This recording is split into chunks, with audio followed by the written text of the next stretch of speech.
President Trump appears ready to wrap up the war with Iran, despite the fact that the world's most important oil choke point is not actually open. The Strait of Hormuz is still blocked, but the mission is apparently still very much accomplished, or at least that's what the president and his lackeys say. Joining me to discuss how the rest of the world is now being asked to clean up Donald Trump's mess for this very special rapid response is the great and wise Ben Rhodes. It's great to see you, dude. Alex, it's great to see you. I mean, the levels of absurdity here. I mean, we were already in pretty absurd territory, but according to I woke up this morning here in New York City to the Wall Street Journal, my first read, as you can imagine, every morning, declaring that Trump is willing to wrap up the war in Iran, whether or not the Strait of Hormuz is open.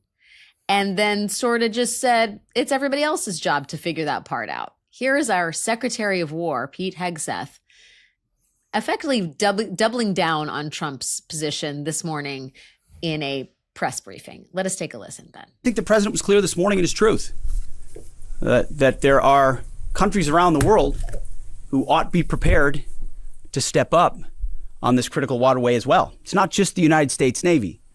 Last time I checked, there was supposed to be a big bad Royal Navy that could be prepared to do things like that as well. So he's pointing out this is an international waterway that we use less than most, in fact, dramatically less than most. So the world ought to pay attention to be prepared to stand up. President Trump's been willing to do the heavy lifting on behalf of the free world to address this threat of Iran.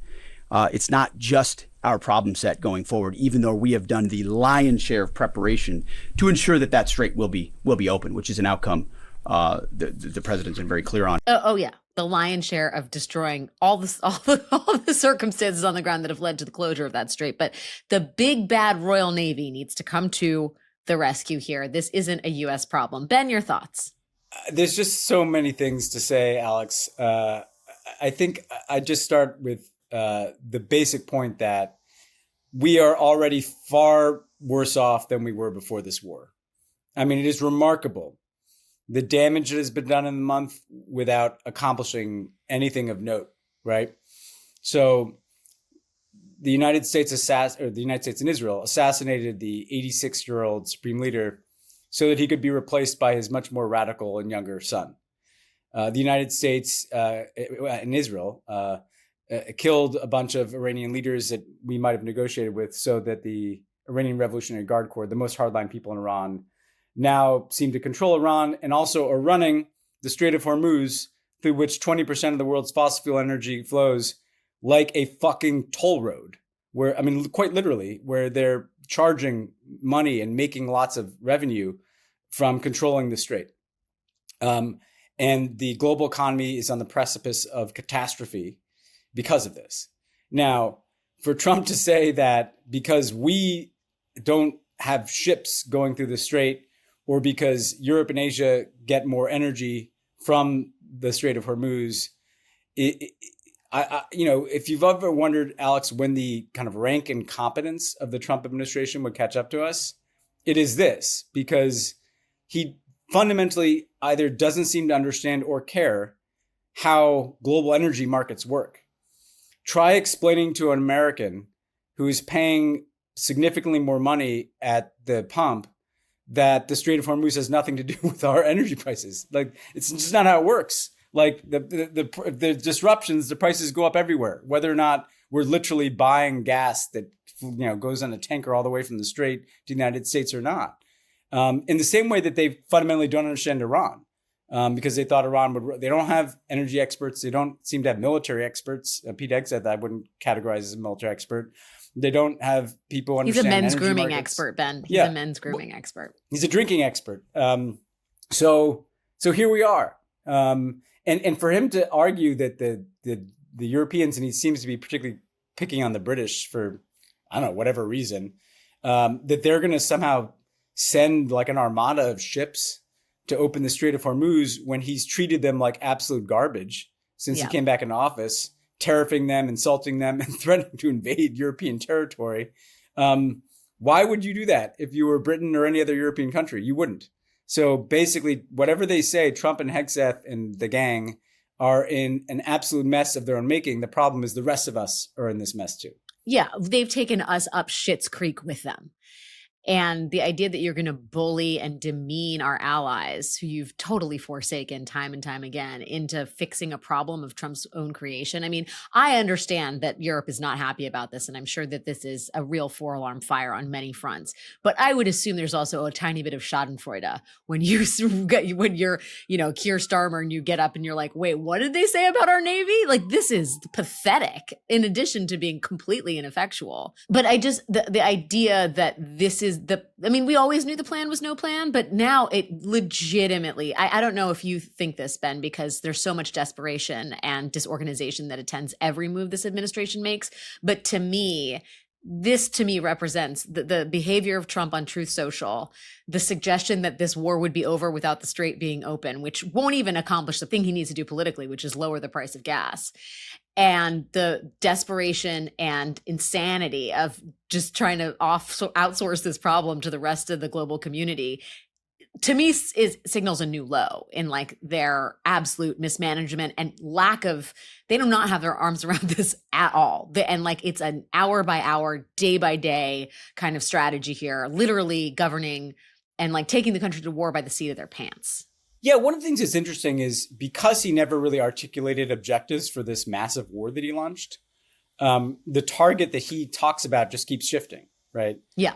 We heard about the nuclear program. We heard about regime change.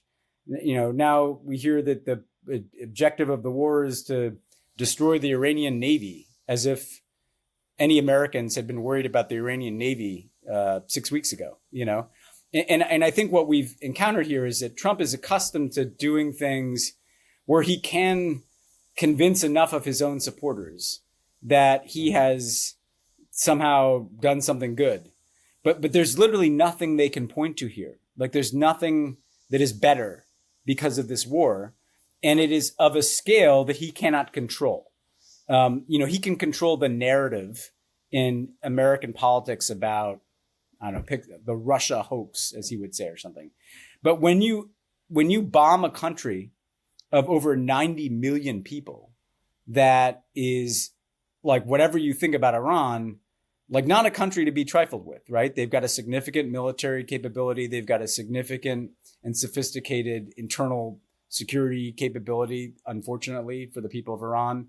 And then they can regionalize the war by attacking all of the Gulf Arab countries, by attacking U.S. military facilities, by attacking energy infrastructure, by attacking Israel. He can't just say, oh, it's over. And now I would like the news cycle to return to whatever the next thing is that I want the news cycle to focus on. No, like even if Donald Trump stopped bombing Iran tomorrow, this would still be happening. The Strait of Hormuz would still be closed. Iran would probably still be bombing other countries. Israel would still be bombing Iran. Like the war doesn't just stop because Donald Trump would like to be the assignment editor for Fox News and have Fox and Friends go on to talk about, I don't know, the ballroom or something else. And I think that's what's so fascinating to watch here is that he's bitten off more than he can chew, and he can no longer be the kind of conductor of this thing, because even if you know nothing about Iran or the Middle East or whatever, I drove by a place that had $6 a gallon gas. Yeah, right. That's it. I mean, granted, I'm in California, and I got to drive by in my EV, but that's still like there. This? Were you like that? That? But it's like this is. Yeah, I was, because I guess I'm the. I have a gas-powered vehicle. As a lib who's been owned for 10 years, I felt like I was owning something by driving past that gas pump. But anyway. Well, and to be clear, the longer this goes on, the longer it's not just about gas. It's about energy prices on whole. It's about fertilizer. It touches every part of the American economy. Crude. It's about every supply chain, because energy is the one thing that's central to the rest of the supply chain. Yeah. Yeah. But and it's not, it's the irony that it's like the thing that Trump can't handle is the thing that he is obsessed with, which is the price of gas, right? Like he spent more time talking about the price of gas at a State of the Union than he did talking about Iran. And now he's put him in a place where that obsession is going to be his downfall, because on every street corner in every city, in every state across this country, there is a blaring reminder of how badly Donald Trump has fucked this up. And it is the form of gas prices, which are now above $4 a barrel. And by the way, like, and I know we talked about, we did not, but our colleagues talked about this on Pod Save America this week. Like, there are experts, including Christiane Lagarde, who believe no matter what happens, we're in this shit for months. And like, then you, and I'm no foreign policy expert, but the Houthis in Yemen are like, what's that you say? Perhaps we should close down the Bab el Mandeb Strait, which effectively would close down the Suez Canal and really fuck shit up. Like, that's happened before, and it's it's very bad news for even more parts of the global economy. There is no triage to be done right now because we don't even know the extent of the bleeding, I guess is what I'm saying. Like, this situation could become even more catastrophically bad in the coming weeks, regardless of whatever Trump and Hegseth they're saying on Truth Social and at Pentagon briefings. Yeah, I think what people also need to understand is that if everything stopped today, right? If somehow a switch went off and everything stopped in terms of the war, it would still have a cascading effect. Yeah. One of the largest, if not the largest, liquefied natural gas fields in the world is shared by Iran and Qatar. Israel bombed that gas field in the Iranian side, so then the Iranians bombed the Qatari side, and Qatar shut it down. I've talked to people there, and they've said some of this publicly too. It would take them months to restart that gas field, and then how long would it take for ships and container ships to feel like assured that they can go through the Strait of Hormuz? Like, the disruptions are baked into the global economy already, even if this thing stops, and it's not stopping. The damage, I mean, one thing that doesn't get, the Pentagon is not leveling with us about the scale of the destruction because they don't want to make it look like the Iranians accomplished anything. But we've had significant damage done to U.S. military facilities in Bahrain and Saudi Arabia. We've lost incredibly expensive aircraft. We've bled down our munitions, our embassies in Iraq and Saudi Arabia. I mean, this is tens of billions of dollars in damage that you and I and all of our American listeners who are taxpayers will be paying for. This is already stuff that is, the bills are going to come due for this. And again, he just doesn't seem to, it's remarkable that he thinks he can talk his way through this, like he talks his way through, kind of more, pedestrian scandals that he deals with on a regular basis. This is a war. This is not a news cycle issue. This is a war that Donald Trump started that was unnecessary. Everybody knows he started it. Everyone knows it was unnecessary. And he has bled down all of the goodwill that America has such that none of these other countries are going to come to our defense. Big bad Royal Navy. Doesn't look like it's steaming its ships towards the Strait of Hormuz right now. Pod Save America breaking news is brought to you by ZipRecruiter. What's the latest trend in hiring? It's skill-based hiring, which emphasizes capabilities over education and direct experience. According to experts, this leads to faster hiring and better job performance. If you're an employer who's adopted skills-based hiring, the best way to ensure that your applicants have the right skills is with ZipRecruiter. ZipRecruiter recommends smart screening questions to help you hone in on that perfect match for your role. And right now, you can try it for free at ZipRecruiter.com/crooked. ZipRecruiter's powerful matching technology finds qualified candidates fast. You can easily add ZipRecruiter's screening questions to your job post so you get the highest quality applicants. Let ZipRecruiter help you find amazing candidates with the skills you seek. 4 out of 5 employers who post on ZipRecruiter get a quality candidate within the first day. And now you can try it for free at ZipRecruiter.com/crooked. That's ZipRecruiter.com/crooked. Meet your match on ZipRecruiter. In the meantime, Ben, there are 3,500 U.S. troops or more in the Gulf that are sitting on the sidelines. There are 2,500 more that are expected to arrive soon. Secretary of State Marco Rubio said on Monday that the president needs to be ready for multiple contingencies. I worry about cornered Trump. I worry about, stupid cornered Trump, right? Like, he doesn't have a good solution. He feels an enormous amount of pressure, not just from his own base, not just from the Megyn Kellys and Tucker Carlsons of the world, but from the markets. And like, so much of what he does right now is just trying to assuage the spiraling, the spiraling, basically, the financial spiraling that we're seeing unfold across the global markets. And I wonder, that concerns me because I feel like he is an already reckless person, but when pushed into a corner and,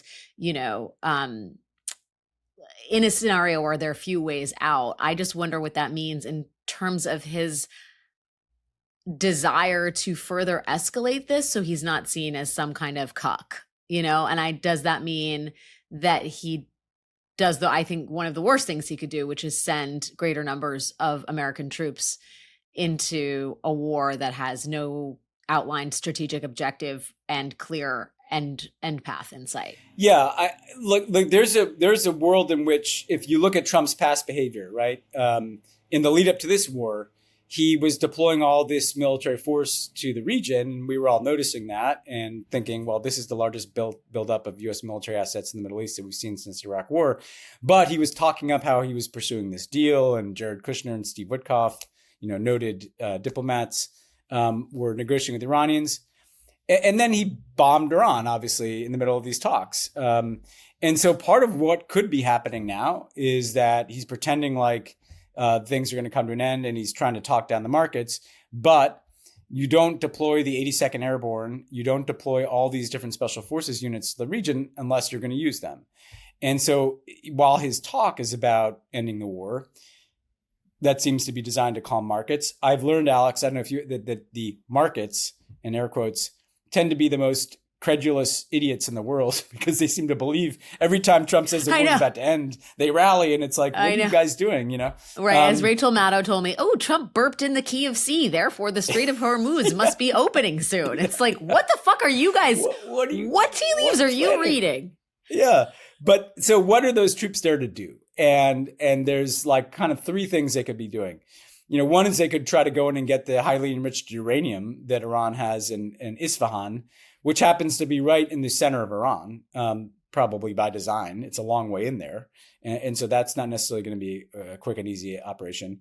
The other is to kind of try to forcibly open the Strait.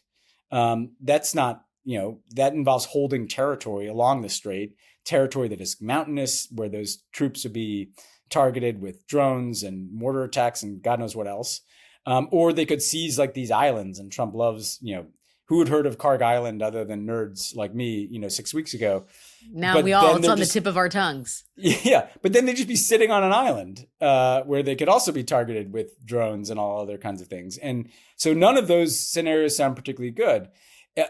There is a third way here, Alex. I mean, the war never should have started, but between just declaring victory and saying that the Royal Badass Navy needs to open the Strait or a ground invasion, it's diplomacy. It's what we should have been doing all along, trying to negotiate some opening of the Strait of Hormuz in exchange for something that we'd have to give the Iranians, of course, probably sanctions relief. In the same way that's the only way to really solve the nuclear program.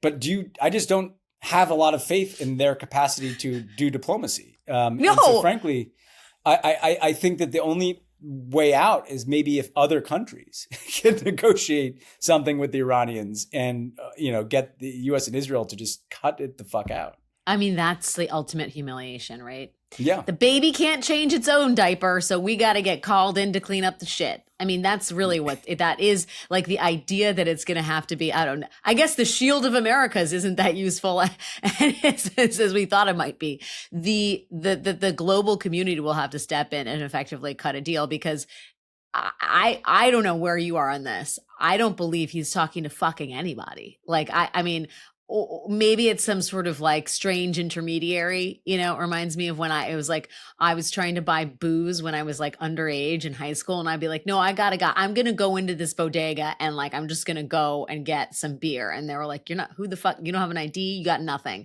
And I'd always come out empty handed. That's basically Trump's strategy here. Is like, no, let me just go into the bodega. I'm going to come out with a peace deal. And like, it's all cool. It's good. And they're like, you don't have the ID. You don't have the goods. You don't have anything. What are you doing? Only I was 16 buying beer. Yeah. I mean, you obviously didn't get the fake ID that I got down at St. Mark's Place. That's why you're Ben Rhodes and I'm Alex Wagner and he's Donald Trump. No.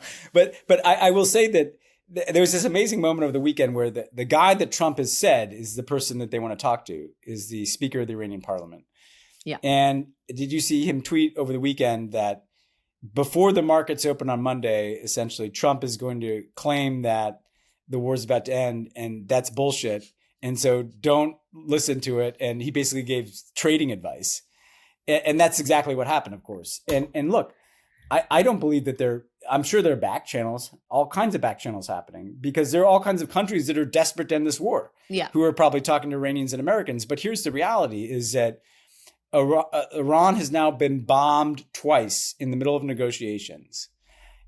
Their leaders have been assassinated by Israel, including the leaders that the U.S. would have tried to negotiate an end to the war with.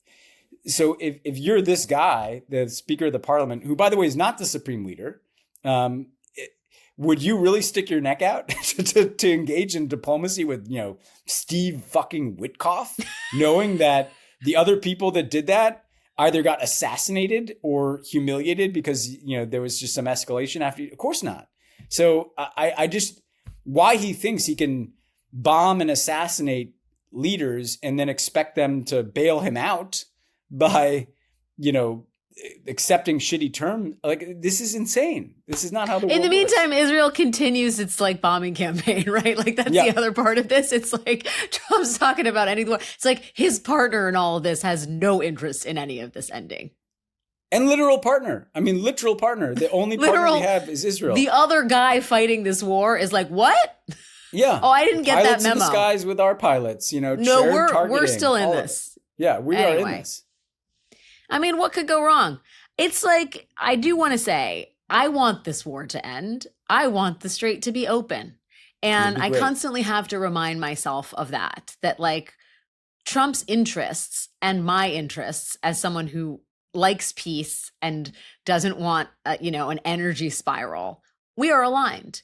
And yet his mismanagement of this, his foolishness, it makes it really hard to root for him. It's so embarrassing and it's so degraded this country in the eyes of the world that I'm so angry that I have to remind myself not to be so angry that I forget that if Trump can actually be successful here, that would be a good thing for America and the globe. Yeah, I agree with you, but I'd also say there's no way in which he's successful. Like, this war's already been a calamity and a catastrophe. There's no way that this war is going to eliminate Iran's nuclear program. There's no way that this war is going to lead to a small d democratic Iran. Like Trump has failed. If the best case scenario happens tomorrow, that would be great. The war's over, the Strait's open, all the rest of it. But we have to be very intent on not letting that's not a win, because he's just created a complete and unnecessary mess. Not to mention has killed thousands of people, including schoolgirls that were bombed by the United States. Like, the war is already a moral catastrophe just because of that bombing of that girl's school. And here it is kind of on us to not let him do the thing where he says that something worked out great when it was a disaster. I mean, I'll just say that it's always bugged me that the kind of credulous nature of too much of the American news media kind of lets him do this. He says he's ended 8 wars, and he's never asked what the fuck he's talking about. And I will tell you, one of the 8 wars he says he ended was the last time he bombed Iran. Another of the wars he says he ended in the 90s. It was Serbia and Kosovo. Another war he says he ended never happened. It was Ethiopia and Egypt having a disagreement about a dam, right? Another war he said he ended is in Congo and is still happening as we speak. And yet he's allowed to go out and say he ended 8. I guarantee you, Alex, that he will up that number to 9 whenever this ends. Of course he will. Ends. I mean, he could just pick a number out of a hat at this point. And will reporters push back? Will there be intrepid journalists like Alex Wagner who are like, that's fucking bullshit, And so again, we can simultaneously root for the best outcome, but not accept the premise that would be some victory for him, because he created this mess. And yes. you and I have both had toddlers. If your toddler just destroys the entire house and you have to spend the entire afternoon cleaning it up, it's not like a win for the toddler. It's just it's not a win that the house has been cleaned up, because the house would not have been needed to be cleaned up if the toddler hadn't trashed it.